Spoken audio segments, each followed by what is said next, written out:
Nire albukoa Xabier Oraizola da, Goierri eta Urola Garaiko metaleko arduraduna, eta ni Mikel Zabaleta, Goierri eta Urola Garaiko elako arduraduna.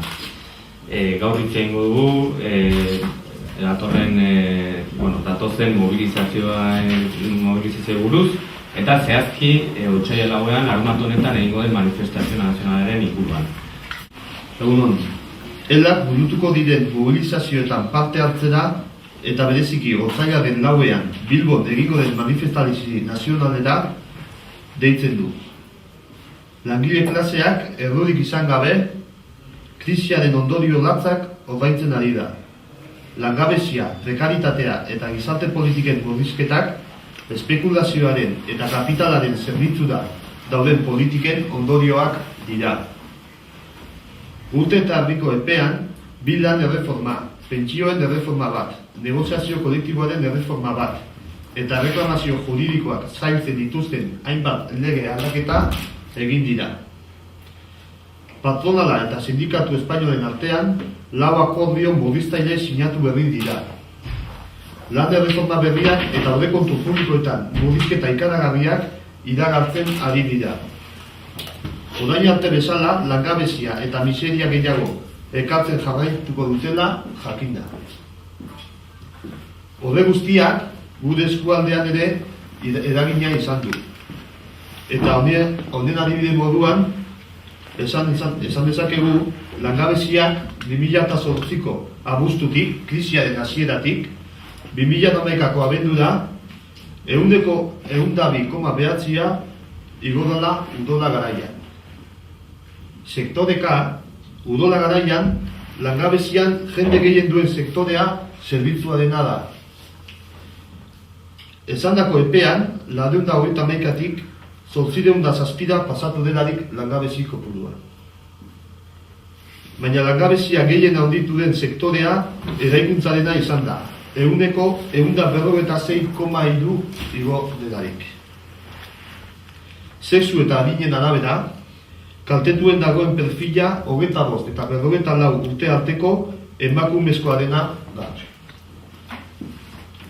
Elaren iritziz, datu hauek frogatzen dute gobernuek eta sasi akordioek burutzen ari diren erreformak eta murrizketak langabezia gutxitzea baino enpleguaren eta gizarte babesaren kalterako besterik ez direla izan.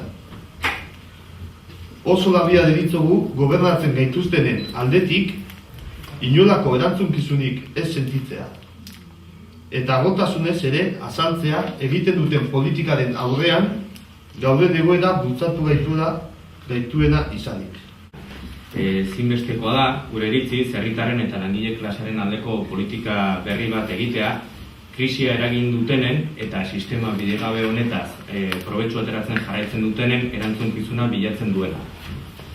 Ziur gaude, ideia hau, pentsatzeko era hau, jendearen gehiengoarekin partekatzen dugula, horregatik erantzuteko behartuak sentitzen gara. Ezin dugu egoera bidegabe honen ikusle hutsak izan, ezin dugu Jeriko pake honen konplize izan. Eta guztiagatik, inoiz baino gehiago, beharrezkoa da Urola Garaia eta Euskal Herri osoko langileak informatu, antolatu eta mobiliza gaitezen gure eskubideen alde. Besteraz, beste inork ez baitu guregatik lan hori egingo. Datorren larunbat honetan, otsaila lauan, aukera oso garrantzitsua daukagu eragile sozial anitzek eta euskal sindikatu guztiek manifestazio nazional bat antolatu dugulako Bilbon, arratsaldeko 6etan Jesusen bihotzetik aterako dena. Manifestazio honen deitzaileok gaur egun pairatzen ditugun politikak kritikatzeaz gain, proposamen zehatzak ere aldarrikatzen ditugu. Alde batetik erabaki politikoetan parte hartze soziala indartzea, baita murrizketa sozialak deuseztea, gastu sozialen gehitzea eta zerbitzu publiko hobeak, eta aldaketa edo neurri guzti hauek aurrera eramateko ere beharrezkoak ikusten ditugu aldaketak politika fiskaletan eta aberastasunaren banaketan. Eskatzen ditugu ere kalitatezko enplegua sortzea ere eskatzen dugu, eta azkenik euskal esparru propioa, erlazio laboralak eta babes soziala babesteko. Bestalde, esan bihar, otsailak bat, elak bere delegatuentzat ekitaldi bat prestatu duela Tolosako Topik aretoan, goizeko 10:00 burutuko dena, eta gure idazkari nagusiak Adolfo Muñoz Txikik parte hartuko duena larunbateko deialdiaren inguruan. Beraz, besterik gabe bukatuko dut berriro ere esaten, elak deialdia egiten duela herritar oro parte har dezan, Bilbon, arratsaldeko 6:00 larunbat honetan burutuko den manifestazio nazionalean.